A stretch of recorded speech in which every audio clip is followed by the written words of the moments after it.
You romanticize the wrong life. Pirates didn't sail into freedom, they sailed into a floating biological catastrophe with terrible job security. Here's what actually happened below deck. 1. The skull and crossbones flew constantly from the mast, announcing exactly who these men were to every ship on the horizon, like a floating criminal advertisement with cannon support. That image is completely wrong. Flying that flag permanently would have been operationally suicidal, and professional pirates understood this better than any navy that hunted them. The flag was a last resort psychological weapon, raised at the final possible moment before an attack. A signal meaning surrender immediately or receive absolutely no mercy from this crew. Before that moment, pirates flew false colors, typically the legitimate flags of Britain, Spain, the Netherlands, or whatever nation best matched the shipping lane they were working.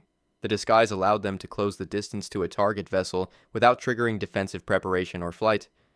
Different captains designed entirely distinct flags carrying personal symbolism. Blackbeard's depicted a skeleton driving a spear into a bleeding heart, which was a very specific threat message, not a generic brand logo. Raising your true flag too early meant the prey ship would either flee toward a port or run out its own guns, destroying the entire financial logic of the operation before it started. The Jolly Roger wasn't a permanent identity, it was the last card played in a very deliberate sequence, and playing it too soon was the kind of mistake that ended careers permanently. 2. Pirate ships were lawless chaos. No rules, no structure, no authority, just violent men doing whatever they wanted in any international waters with zero accountability to anyone. This is exactly backwards. Pirate ships were among the most formally governed and contractually rigorous workplaces of the 17th and 18th centuries, and the documentary evidence for this is extensive and specific. Most pirate crews operated under written articles, legal-style contracts drafted before departure and signed by every crew member, specifying pay shares, behavioral codes, dispute resolution procedures, and guaranteed compensation for specific injuries sustained in service. Losing a right arm might earn a sailor 600 pieces of aid under the contract terms, which is more than most legitimate employers were offering for the same outcome. Captains were democratically elected by crew vote and held meaningful authority only during active combat. Outside of battle, major decisions required crew consensus. Gambling between crewmates, bringing unauthorized passengers aboard, and fighting fellow crew members were frequently prohibited under written ship articles with defined punishments attached.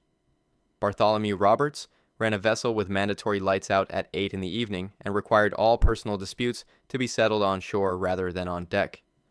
The anarchists had a more functional human resources department than most contemporary institutions, which is either impressive or embarrassing depending on how you feel about 17th century institutional governance. 3.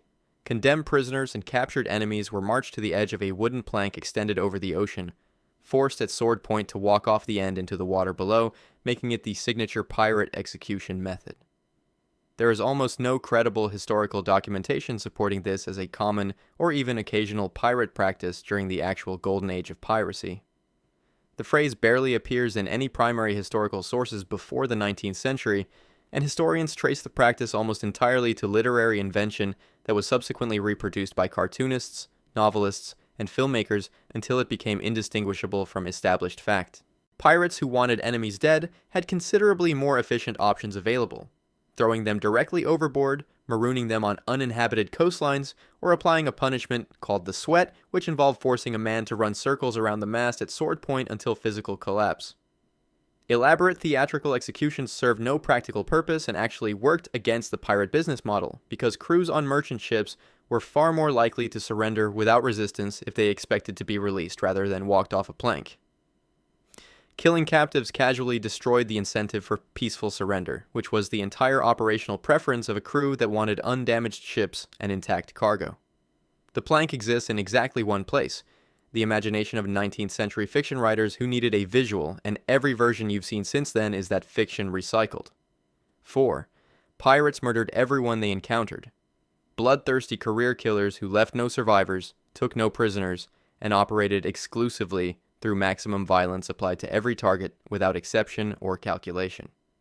Excessive violence was genuinely bad for the pirate economy, and experienced pirates understood this at an operational level that made restraint a professional standard rather than a moral one. A merchant vessel that surrendered cleanly was a complete prize. Intact cargo, undamaged hull, living crew who could be released, recruited, or ransomed depending on their skills and the crew's current needs. Destroying the prize ship through sustained combat eliminated the entire financial point of the attack and created legal complications that made future operations harder. Pirates cultivated fearsome reputations with enormous strategic care, specifically so that targets would surrender without requiring actual violence, making the threat the primary tool and the follow-through a failure state. Blackbeard blockaded an entire colonial port without firing a meaningful shot. The reputation alone generated the leverage he needed, which was a far more efficient use of resources than combat. Merchant sailors sometimes voluntarily joined pirate crews upon capture because pirate compensation, democratic governance, and working conditions were demonstrably better than what legitimate maritime employment was offering in the same period. The violence was the marketing. The business model depended on not having to use it. 5. Sailors got scurvy occasionally, some fatigue, some gum inflammation, a general feeling of unwellness that a good port stop and some fresh food would resolve within a reasonable time frame. Scurvy is one of the most prolonged, structurally comprehensive, and genuinely disturbing ways a human body can systematically dismantle itself while the person inside it remains conscious and fully aware of the process. Without vitamin C, the body loses the ability to synthesize and maintain collagen, the structural protein that holds connective tissue together across every system, which means the body begins losing structural integrity from the inside at a cellular level. Old healed wounds physically reopen as the collagen maintaining them degrades. Teeth loosen from deteriorating gum tissue and fall out. Joints fill with internal bleeding as blood vessel walls weaken. Skin develops large purple hemorrhagic lesions as capillaries beneath the surface rupture without the structural support to hold them closed. Sufferers become so sensitive to light and sound that the ordinary ambient noise of a working ship becomes genuinely agonizing. On extended pre-citrus voyages, crews could lose half their men or more to scurvy alone. One historical voyage lost roughly 2/3 of its complement to the disease before reaching its destination. The cure was discovered, applied, forgotten, rediscovered, and ignored by naval establishments multiple times across 2 centuries because institutional resistance to simple solutions is apparently more durable than the disease itself. Scurvy doesn't kill you so much as it methodically takes you apart in the order it finds most structurally convenient. 6. Pirates drank rum because the pirate life was a celebration. Free men on the open ocean, knocking back barrels of Caribbean spirits between raids, living the most enviable existence available to working men in the age of sail.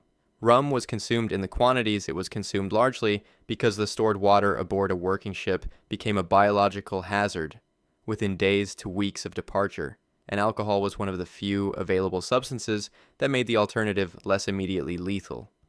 Fresh water stored in wooden barrels in warm climates develops algae growth, bacterial films, and various living populations within a very short period.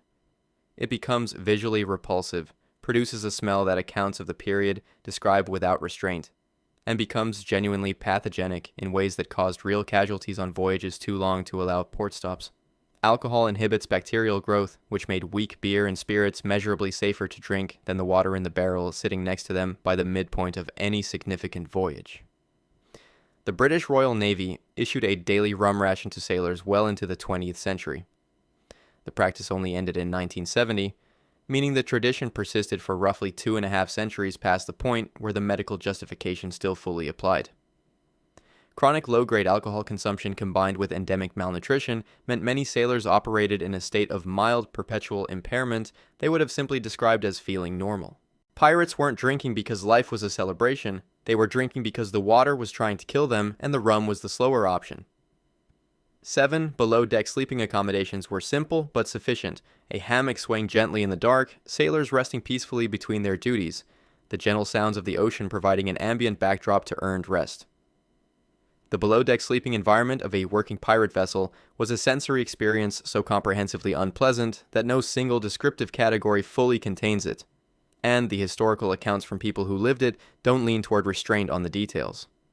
Hammocks on working vessels were slung with approximately 14 inches of horizontal clearance per man, which meant sleeping shoulder to shoulder with the crewmate beside you in permanent darkness with whatever ventilation the hull design provided, which was frequently inadequate. The bilge, the lowest internal section of the ship, collected everything the vessel produced that was denser than air, seawater leakage, rotting food scraps, waste from any livestock carried aboard, human waste that missed the designated facilities, dead rats, and the general organic output of dozens of men living in close confinement in a warm, enclosed space. The smell this produced was so specific and so powerful that period naval documents mention it as a standard feature of any wooden ship, with some accounts describing it as detectable from a distance on calm days by anyone approaching from outside. Rats lived in large populations below deck and moved freely across sleeping men throughout the night, not as an unusual event, but as a routine feature of the environment. Lice and fleas were essentially universal among the crew, with no effective treatment available, meaning the average man was being actively bitten throughout every night for the entire duration of the voyage. Below deck was not a sleeping quarters, it was a warm, dark, rodent-administered biological environment that men happened to lie down inside. 8. Pirates wore dramatic, coordinated outfits, tricorn hats, billowing shirts, knee-high boots, long coats with decorative buttons. Dressing like fashion-forward theatrical figures who understood that visual presentation was part of the professional identity. The working pirate wore whatever he could acquire, repair, or take from a captured vessel, and the result was a practical accumulation of mismatched, salt-encrusted, progressively deteriorating fabric that bore no relationship to any costume designer's interpretation of the lifestyle. Clothing on a ship degraded rapidly and continuously. Saltwater exposure, sustained physical labor, direct sun, and the complete absence of any laundering process meant fabric rotted from the outside while absorbing body chemistry from the inside, creating a garment that was simultaneously structural and biological. Salt destroyed stitching, bleached color out of dye, and stiffened fabric into textures that created their own category of physical discomfort. Pirates who captured merchant vessels explicitly stripped the crew of clothing as a significant prize. A serviceable coat was genuinely valuable enough to appear as a line item in documented pirate loot inventories listed alongside weapons and currency. Barefoot was the functional working standard on deck because ropework and wetwood destroyed shoes within weeks, and bare feet provided better grip on wet surfaces than any available footwear.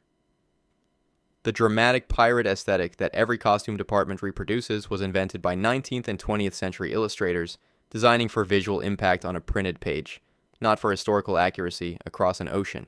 Real pirates looked like people who had been living inside a salt-soaked laundry hamper for several weeks, which is a description rather than a metaphor. 9.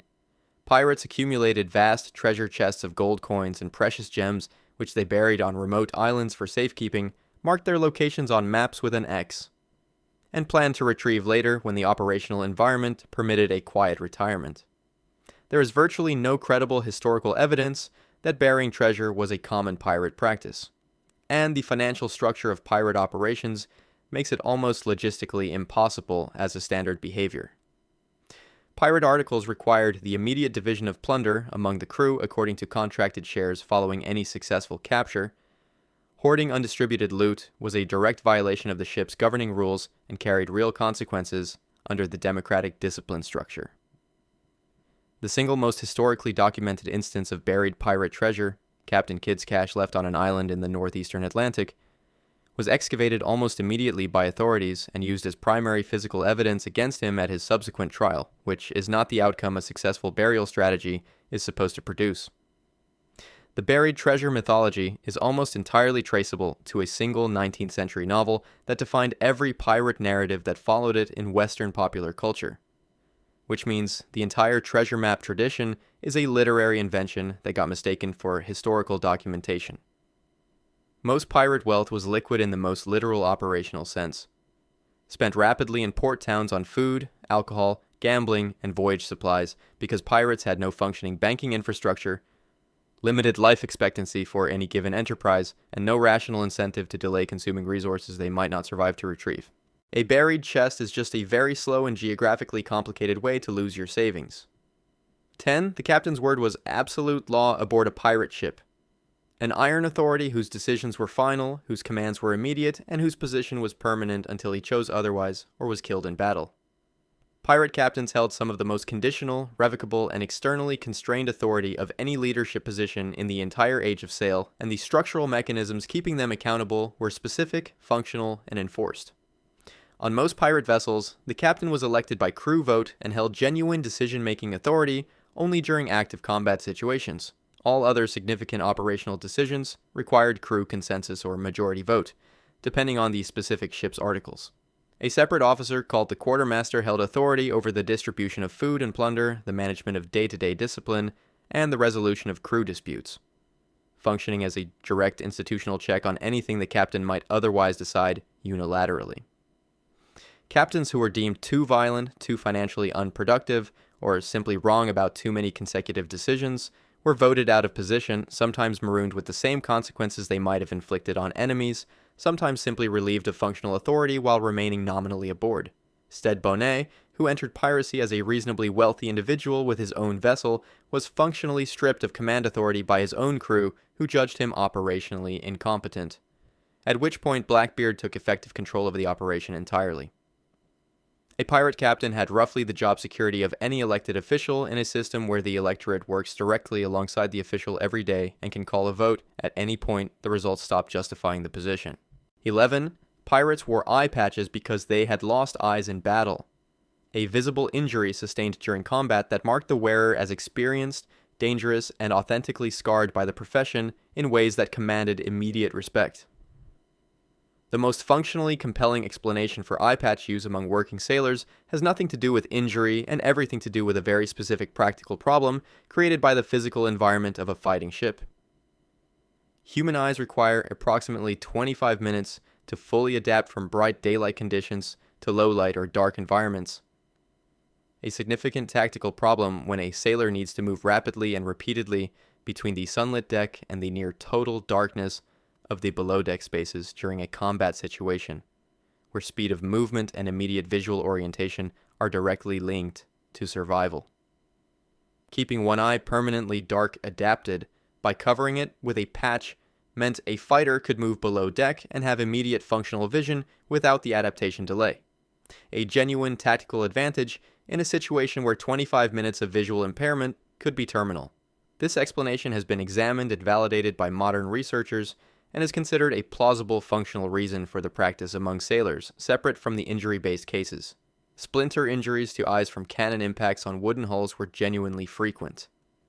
A cannonball striking a hull sends high-velocity wood fragments in all directions across the gun deck, so injury-based patches existed alongside the tactical ones. The eye patch might not be a war trophy at all. It might be the 17th century equivalent of keeping one eye adjusted for the dark, which is considerably more practical and considerably less romantic than every depiction suggests. 12. Pirate sea battles were explosive, fast-moving, and cinematic. Cannon fire exchanged at close range, smoke clearing to reveal a decisive winner within minutes. The whole engagement resolved with a clarity that justified the dramatic reconstruction.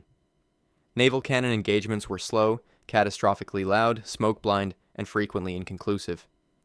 And the physical damage they produced in human bodies belonged to a category of injury that has no comfortable description. A single cannon firing produces a concussive blast sufficient to cause temporary deafness and significant disorientation in everyone nearby. Multiply that by a full broadside of a dozen guns firing in sequence, and you have a crew that is functionally impaired across multiple senses at the precise moment, requiring maximum coordination and situational awareness. Gun decks filled with black powder smoke within minutes of a broadside exchange, reducing visibility to near zero. Crews worked largely from memory of their station positions and the sound of officers' commands they may not have been able to fully hear. Cannonballs didn't typically produce clean kills. They passed through bodies at velocity, created massive wound channels, and generated secondary casualties from hull fragments launched at high speed across enclosed spaces. Boarding actions, grappling ships together, and fighting hand-to-hand across the rails were frequently preferred by pirates over sustained cannon exchange, precisely because destroying the prize ship through artillery eliminated the entire financial purpose of being there. A real naval cannon engagement was less like an action sequence and more like simultaneously detonating a timber yard and a field surgery inside a sealed container you were not permitted to exit until someone decided it was over. 13. Pirates were society's bottom rung. Uneducated, desperate criminals with no alternatives who turned to maritime robbery because legitimate society had rejected them entirely and left them with nothing worth protecting. A significant proportion of pirates were experienced, skilled maritime professionals who made a deliberate economic calculation and selected piracy as the superior employment option after comparing it directly against what legitimate maritime work was offering in the same period. Royal Navy and Merchant Navy conditions in the 17th and 18th centuries were genuinely severe. Impressment allowed forced conscription of civilians into naval service. Flogging was standard discipline, wages were frequently withheld or stolen by corrupt officers, and mortality rates from disease and accident rivaled those of active combat postings. Pirate crews offered better food share arrangements, democratic governance with genuine accountability mechanisms, disability compensation written into signed contracts, and the possibility of meaningful wealth. A rational upgrade across multiple dimensions for anyone evaluating the options honestly. Some pirates were substantially educated. Stede de Bonnet was a prosperous Barbadian landowner who voluntarily sold his legitimate life for a pirate commission, and several pirate captains were former naval officers with professional maritime credentials. The spike in piracy following the end of the War of the Spanish Succession in 1713 directly resulted from the sudden demobilization of tens of thousands of trained sailors into an economy with no positions for them, structural unemployment creating a labor pool, not individual moral failure producing criminals. Many pirates weren't falling into crime. They were conducting a rational employment review and selecting the option with better compensation, more democratic management, and a clearer contractual structure. The moral dimension was a separate consideration that the economic logic didn't require them to prioritize. 14. Pirates ate rough but sustaining food. Hardtack, salt pork, dried provisions, basic and unpleasant compared to shore cooking, but fundamentally functional as a nutritional system for working men on extended voyages. The food on a pirate ship by the midpoint of any significant voyage was a biological situation in its own right, alive in ways that food is not supposed to be, and deteriorated in ways that require specific historical documentation to fully credit. Hardtack, the standard ship's biscuit and the dietary staple of maritime provision, was routinely infested with weevil larvae within weeks of storage in the warm, humid below-deck environment. Experienced sailors developed a practice of tapping biscuits firmly on a hard surface before eating to knock the larvae out, or eating in complete darkness to avoid seeing exactly what they were consuming along with the bread. Salt pork stored in barrels developed a rancid exterior layer that had to be carved away before the interior could be considered even marginally edible. What remained was consumed not because it met any standard of palatability, but because nothing else was available. Fresh food was a genuine luxury that disappeared within days of departure, after which the nutritional profile of the daily diet collapsed steadily, contributing directly to scurvy and other deficiency-related illnesses across the crew. Rats contaminated the food stores continuously, and on extended voyages, desperate sailors consumed them as a protein source that was reportedly considered preferable to the later stage hardtack. A statement about the hardtack more than about the rats. Mid-voyage pirate food was not a meal. It was a negotiation with the concept of eating, in which the food had developed strong opinions about whether it wanted to participate. 15. Pirate crews were essentially interchangeable. European in origin, similar in background, all drawn from the same rough maritime labor pool and operating without meaningful internal diversity of any kind. Pirate crews were among the most genuinely multinational and diverse workforces operating anywhere on the planet during the Golden Age. And the historical crew records that survive from captured vessels document this with specificity that the popular image entirely omits. Manifests and trial records from seized pirate ships show crew members from West Africa, the Caribbean, South America, the North American colonies, and across every maritime nation in Europe, sailing together under the same articles and receiving shares according to the same contractual terms. Escaped enslaved people joined pirate crews in significant numbers because pirate ships represented one of the very few available environments where they could receive equal compensation and equal standing under written articles that didn't distinguish payment by race or origin, an institutional arrangement that no legitimate employer in the same period was providing. Some historians estimate that black sailors constituted between 25 and 40% of certain pirate crews during the early 18th century, making those vessels more racially integrated than virtually any other institutional context of the era. This diversity was partly structural and partly practical. A crew of mixed nationalities and backgrounds was harder for any single colonial government to prosecute cleanly, and when you needed someone to work a cannon under fire, competence mattered considerably more than origin. The pirate ship was, by the standards of its time, one of the more egalitarian employers available. Not for moral enlightenment, but because the articles and the operational requirements made origin irrelevant in a way that almost nothing else did. 16. Pirates sailed enormous multi-decked vessels bristling with rows of cannon, floating fortresses that dominated any ship they encountered through sheer size, armament, and the psychological weight of something that large bearing down on a target. Most pirates operated in deliberately small, shallow draft vessels chosen specifically for speed and the ability to disappear into coastal geography where large naval ships could not follow without running aground. Sloops and schooners were the functional favorites of working pirate crews, fast, highly maneuverable, operable by a relatively small complement, and capable of navigating shallow bays, inlets, and coastal waterways that served as resupply routes, hiding places, and escape corridors that a naval frigate simply could not enter without destroying itself. Blackbeard's famous flagship, Queen Anne's Revenge, was a captured French merchant vessel, not a purpose-built warship, and was actually too large for practical piracy operations in most contexts, which contributed directly to its running aground and subsequent abandonment as a functioning asset. Larger ships created a compounding logistical problem. They required larger crews to operate, which required larger shares of any prize divided among more people, which reduced individual compensation and made the operational math increasingly unfavorable as size increased. Speed was more strategically valuable than firepower for almost every pirate objective. Catching a target before it reached port or got far enough upwind to escape was the primary tactical requirement, which small, fast vessels fulfilled dramatically better than large, armed ones. Most pirates were driving fast, maneuverable craft in a world that expected them to be in fortresses, and the maneuverability was the entire point of the design choice. 17. Injured pirates simply suffered and died without treatment. There was no medical care, no attempt at organized response to casualties, no resources dedicated to crew health of any kind on a pirate vessel. Pirate ships carried surgeons with some regularity, and the financial structure of pirate articles created a direct economic incentive to invest in crew medical capacity that legitimate naval employers frequently failed to match. Pirate articles included explicit compensation schedules for specific categories of injury, guaranteed monetary payments for the loss of an eye, a hand, a leg, or other defined injuries, which established a formal contractual relationship between the crew's health outcomes and the ship's operational obligations, creating a real reason to treat injured men and return them to working capacity where medically possible.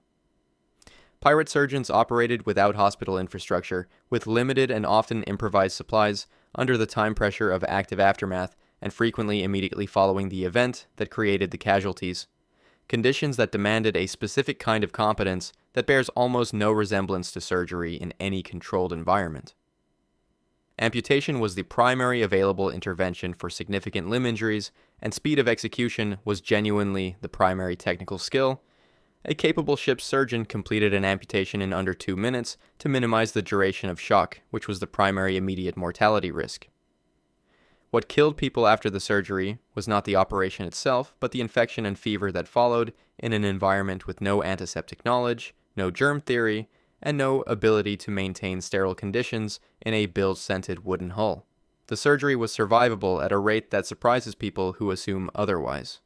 Everything that came after was the genuinely dangerous part, and the surgeon's contract required him to manage both. 18. Pirates burned bright and died in battle. The career ended as it was lived, violently and dramatically, sword in hand, going down fighting against overwhelming odds in a final confrontation worth commemorating. The things most likely to kill a pirate were invisible, undramatic, and entirely indifferent to reputation. Microbes, nutritional collapse, accident, and the judicial system killed far more pirates than combat by margins that aren't close. Dysentery, typhus, yellow fever, and malaria collectively killed more sailors across the age of sail than enemy action, and historians estimate that disease accounted for somewhere between 60 and 70% of maritime mortality during the period, a ratio that applied to pirate crews operating in tropical waters at least as much as to the naval ships hunting them.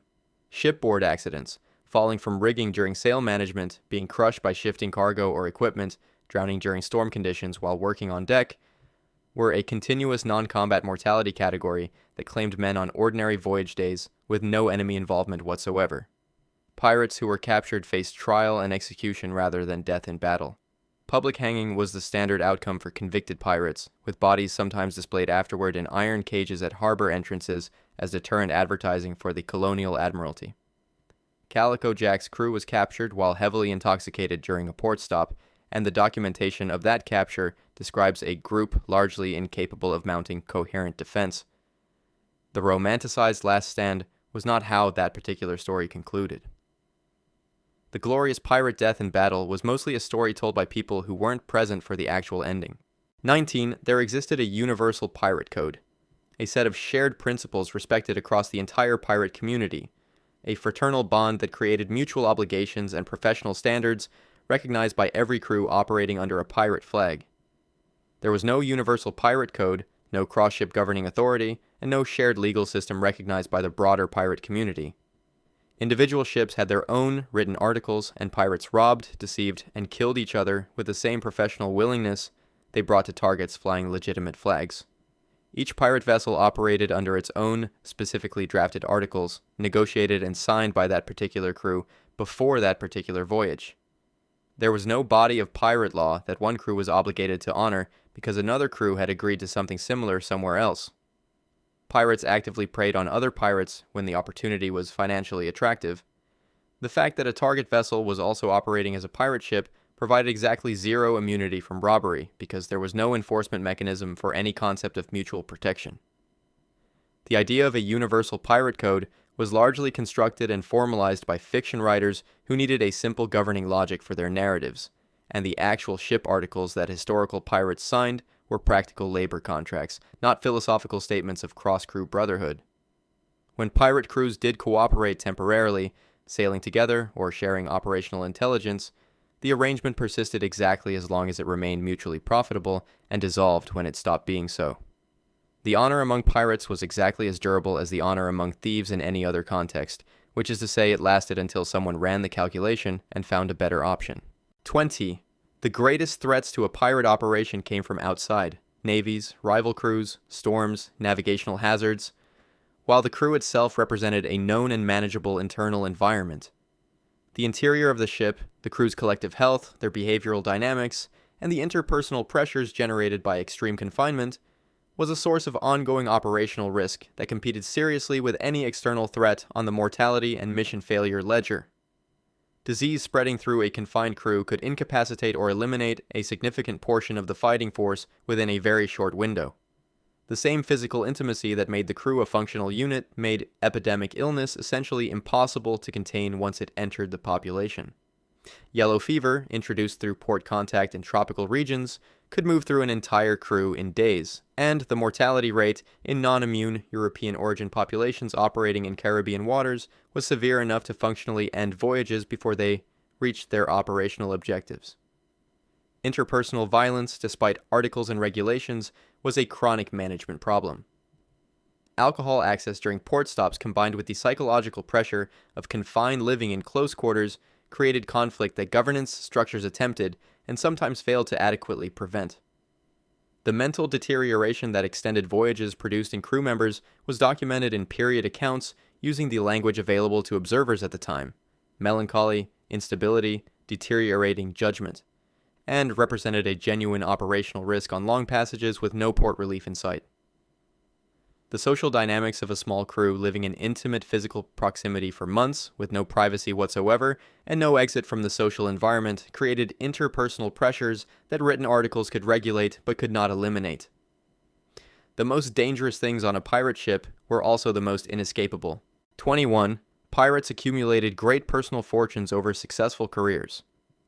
The romanticized endpoint of the lifestyle was a wealthy retirement, comfortable and quiet, funded by years of accumulated prize money that had been carefully managed and preserved.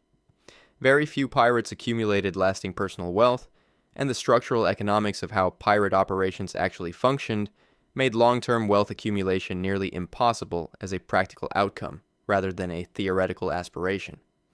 Prize money was divided immediately upon capture according to contracted shares, and the port town economy that grew up around pirate activity was specifically and efficiently structured to extract that money back out of the crew as rapidly as possible through food, alcohol, gambling establishments, and various service industries that had adapted over time to the particular spending patterns of sailors with sudden cash and short planning horizons.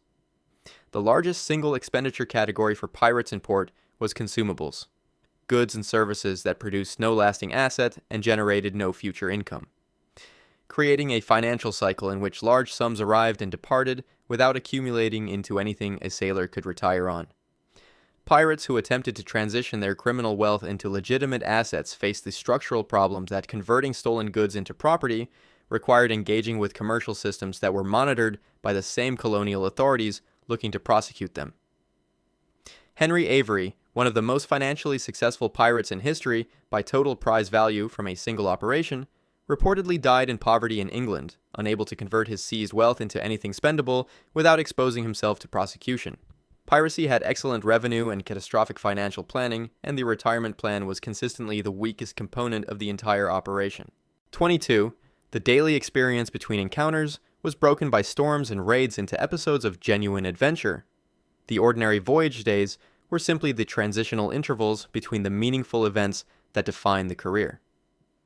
The actual daily experience between prize encounters was weeks of sustained physical labor, sleep deprivation from watch rotations, nutritional decline, and the particular psychological weight of living inside a small wooden box on the ocean with the same group of people who constituted your entire social world. The watch system that divided the crew into rotating duty shifts meant that sleep was never a continuous full-night event. A standard 4-hour watch rotation interrupted sleep cycles permanently for the duration of any voyage, creating a baseline fatigue that accumulated across weeks and months without the possibility of recovery until port. Maintenance work was continuous and physically demanding, regardless of weather or mission status, tarring exposed surfaces, caulking hull seams, managing rope and rigging wear, operating the bilge pumps that were required on any working wooden vessel, cleaning the perpetually contaminated below-deck spaces. Boredom as a genuine morale problem was acknowledged in some pirate articles. Bartholomew Roberts' governing documents included provisions addressing crew entertainment, which indicates that leadership recognized the psychological management of extended voyages as an operational necessity, with real consequences if neglected. Weeks could pass between meaningful prize encounters, during which the crew ate declining food, breathed bilge-modified air, slept in rotating shifts, and performed maintenance in conditions ranging from uncomfortable to actively dangerous depending on weather. The exciting portions of a pirate career were the small percentage of total time that gave everything else its name. The majority was an endurance event with intermittent violence. 23. Pirates kept parrots as constant companions. Colorful, talking birds perched on shoulders, a standard feature of the pirate identity that reflected the exotic locations they worked and the eclectic character of the lifestyle they led. The specific cultural association of parrots with pirates is almost entirely the product of a single enormously influential 19th century novel, and the historical record for actual pirate-parrot companionship as a regular practice is essentially non-existent. Robert Louis Stevenson's Long John Silver with his shoulder-mounted parrot, published in 1883, is the traceable origin point for the parrots and pirates connection that all subsequent popular depictions reproduced without examining the original source's fictional status. Exotic birds, parrots and others, did move through pirate and merchant networks as legitimate trade commodities, and a captured merchant vessel might carry caged birds as cargo destined for wealthy buyers in European cities who paid significant prices for them. This was commerce in captured goods, not the formation of personal bonds between pirates and their avian companions, and the distinction matters considerably for historical accuracy. Maintaining a living tropical bird in the below-deck environment of a working ship, with its bilge smell, its rat population, its declining food supply, and its humidity levels, would have presented challenges for the bird's survival that the romantic image doesn't accommodate. Cats were genuinely kept aboard ships in significant numbers for practical rat control purposes, which is the actual pirate-animal relationship most supported by the historical record. Nobody made the rat the mascot, which tells you something about who was doing the romanticizing and what information they were working from. 24. Being marooned on a deserted island was a guaranteed death sentence. A cruel execution presented as mercy, designed to produce inevitable mortality while maintaining the appearance of having given the condemned a chance.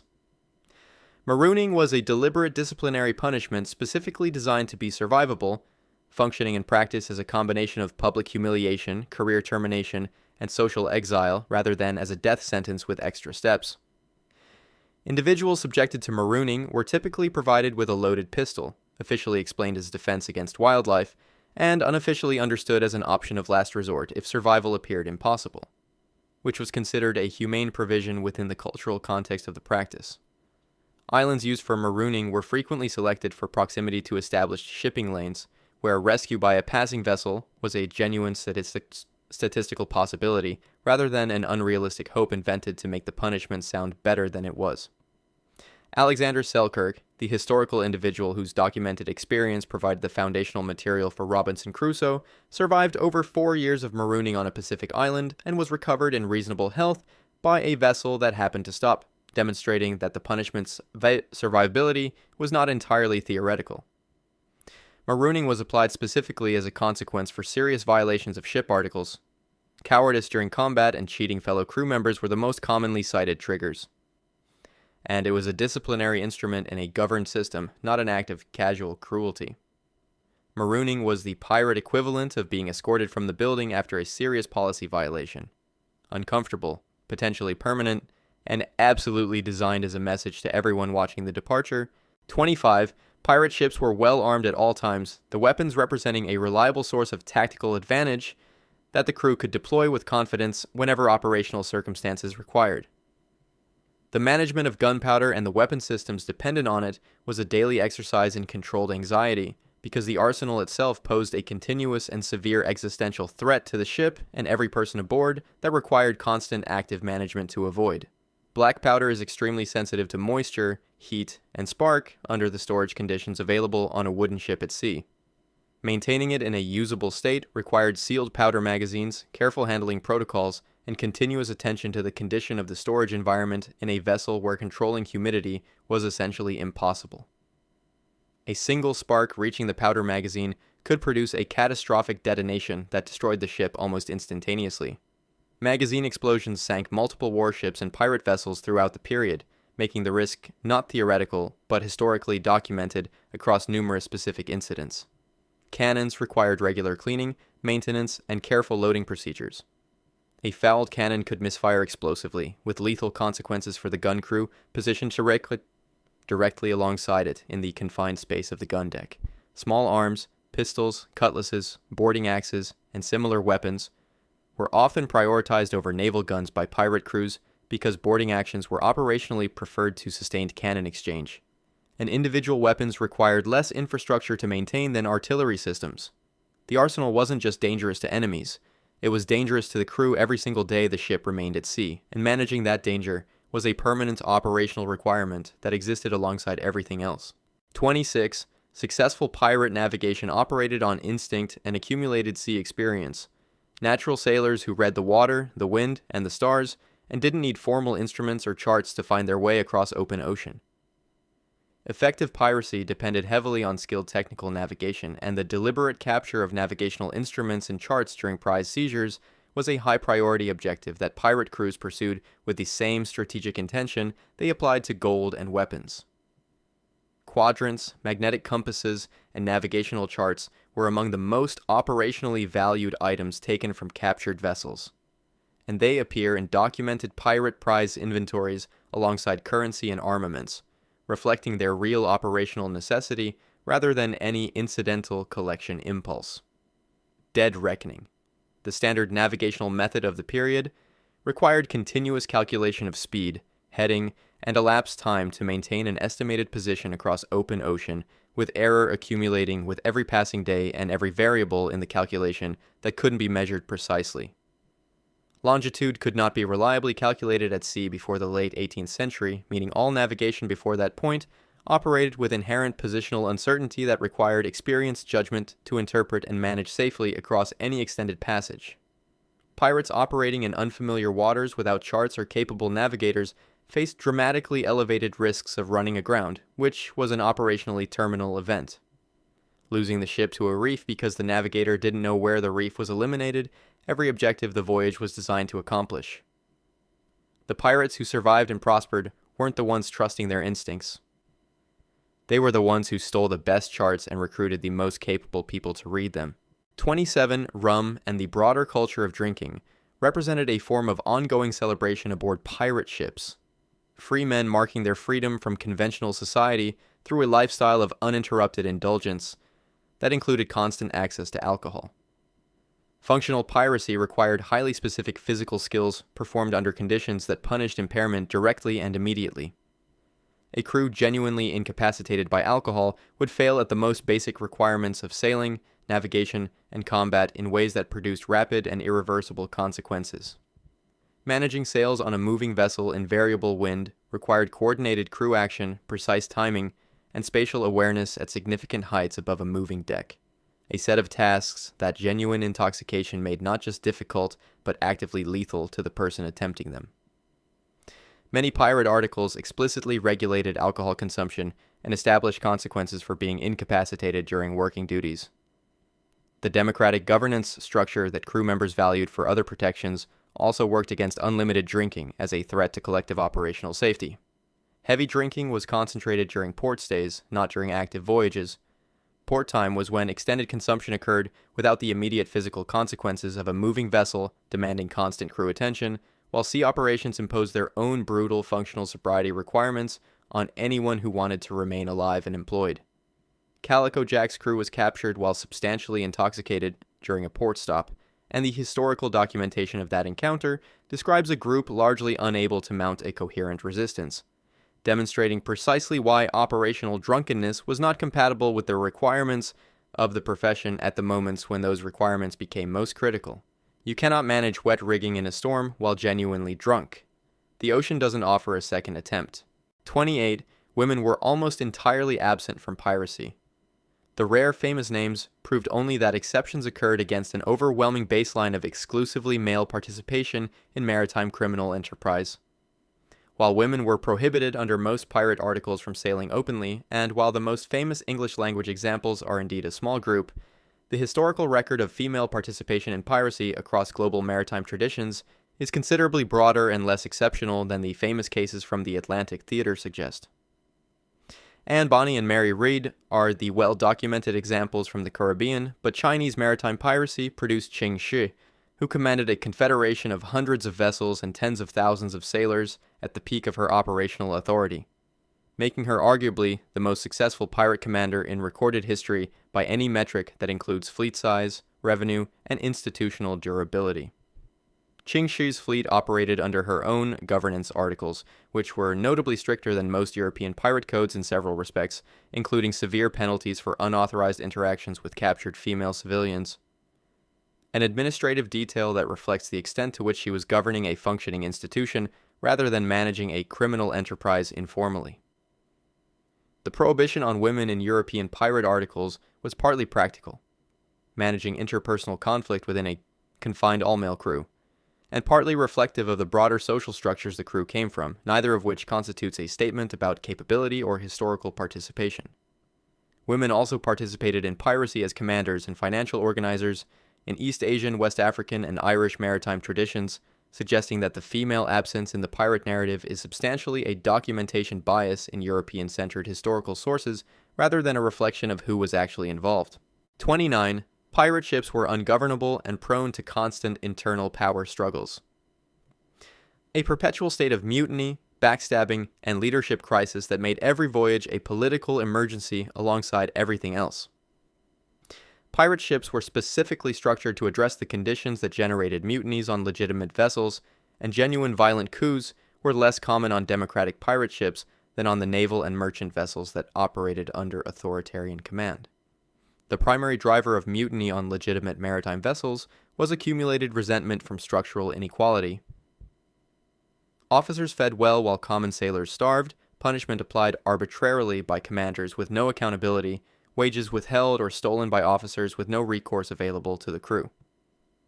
Pirate articles address these specific grievances directly through shared governance, equal access to provisions according to established schedules, contracted compensation, and formal dispute resolution processes, removing most of the structural incentives for violent leadership challenges. When leadership transitions did occur on pirate ships, they were more frequently formal votes than violent coups, because the democratic structure redirected the energy of disagreement into process rather than conflict. The most famous mutinies in maritime history, events on naval and merchant vessels that became legendary partly because they were dramatic and partly because they were documented, occurred on ships operating under authoritarian command structures, not on democratic pirate vessels with functioning articles. The ships that people expected to be in constant internal chaos were actually more stable than the ones that looked orderly from outside. When everyone has a signed contract, a guaranteed share, and a functioning vote, the incentive structure for violent mutiny collapses. People behave better when the governance actually works in their interest. 30. Pirate raids were spontaneous. Crews spotted a target, made a fast decision, and improvised the entire operation from approach to extraction in real time without any preparation more systematic than pointing the ship in the right direction.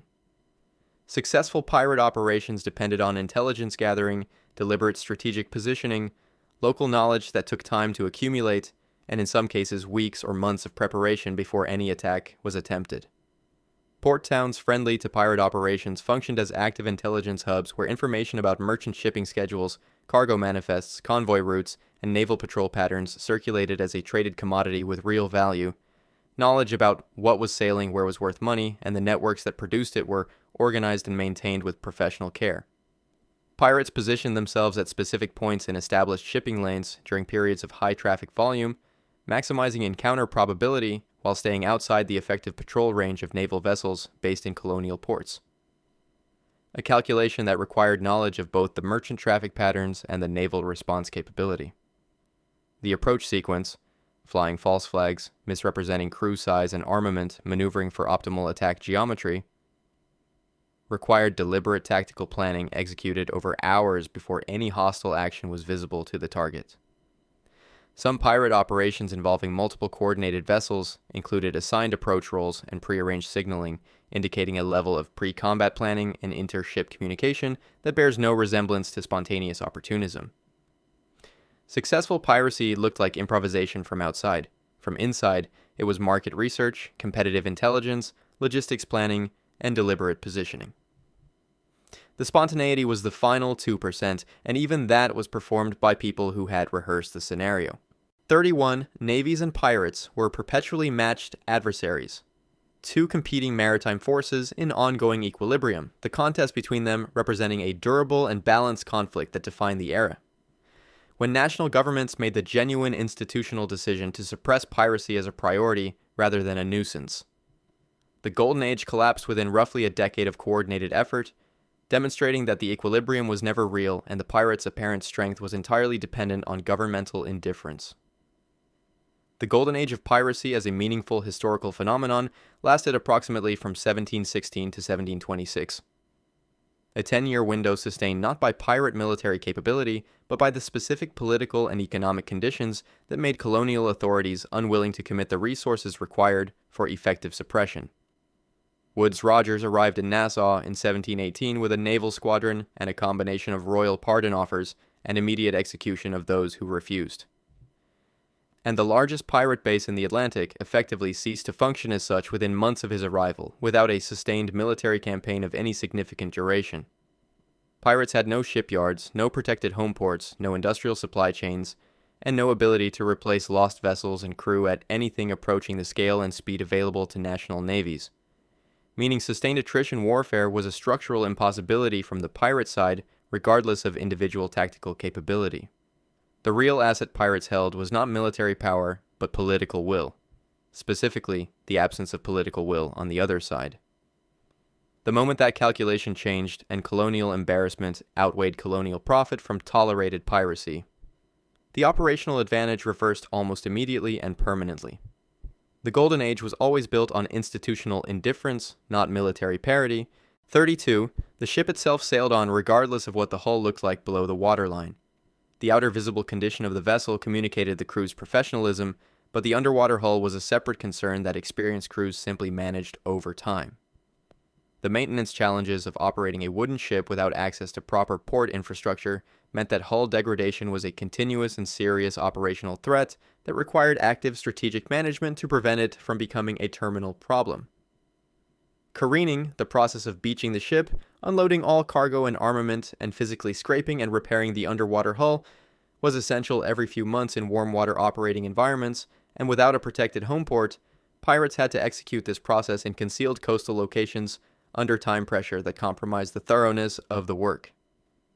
Teredo worms, marine wood-boring organisms that operate in warm tropical waters, could penetrate and structurally compromise the underwater planking of a wooden hull within months of immersion, creating damage that was invisible from above the waterline until the structural consequences became severe. The speed reduction caused by a heavily fouled hull was operationally significant. Barnacle and marine growth accumulation could reduce vessel speed by 30 to 40%, which effectively eliminated the tactical advantage that made a particular vessel worth operating in the first place. Capturing a relatively fresh vessel was sometimes the most practical maintenance strategy available. Abandoning a deteriorating ship for a better conditioned prize was a rational operational choice that pirates made with some regularity when the hull condition calculus made it the better option. Blackbeard's famous flagship was in poorer structural condition than the historical narrative implied, which the archaeology of the wreck site subsequently confirmed in detail. 33. The Caribbean was where piracy lived. So completely identified with the region that the association seems almost definitional, as if the geography and the practice were inseparable parts of the same historical phenomenon. Piracy has been a consistent global maritime phenomenon across every navigable ocean and throughout virtually all of recorded history. And some of the largest, most organizationally sophisticated pirate fleets in documented history operated in waters that have essentially no presence in the Western cultural imagination of piracy. Chinese maritime piracy operated at a scale that makes the entire Golden Age Atlantic pirate fleet look like a regional operation. Qingxi's confederation at its documented peak comprised an estimated 1,800 vessels and upward of 80,000 sailors, which is an organizational achievement with no Caribbean equivalent at any point in the period.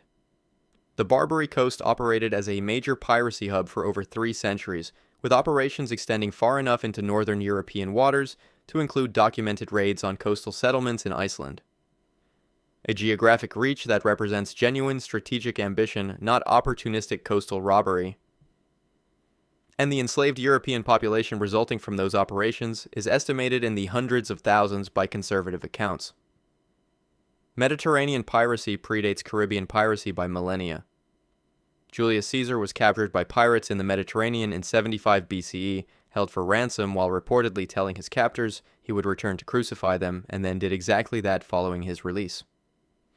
The Indian Ocean was an active theater during the Golden Age itself, with Henry Avery's capture of a Mughal treasure ship producing an international diplomatic incident involving 3 major powers simultaneously. The Caribbean is where Hollywood set the story. The actual story was, everywhere there was water and something worth taking. 34. The Golden Age of piracy was a peak of human freedom, a period of romantic rebellion against colonial authority and commercial exploitation, representing a genuine alternative social model that flourished until the machinery of empire reclaimed its dominance. The Golden Age of piracy was a 10-year window of structural opportunity created by the specific collision of war's end, institutional indifference, and colonial economic conditions. And when those conditions changed in response to political pressure, the era ended with a speed that revealed exactly how contingent the whole thing had always been. The most famous names of the Golden Age died extremely badly. Blackbeard was killed in close quarters combat, and his severed head displayed on the bowsprit of the naval vessel that caught him. Calico Jack was hanged, and his body displayed afterward in an iron cage at a harbor entrance.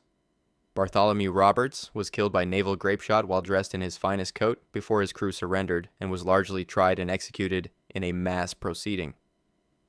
The estimated total number of active pirates operating across the Atlantic at the statistical peak of the Golden Age was approximately 1,500 to 2,400 individuals, a remarkably small number of actual people to generate a mythology of the scale and durability that the period produced in subsequent cultural output.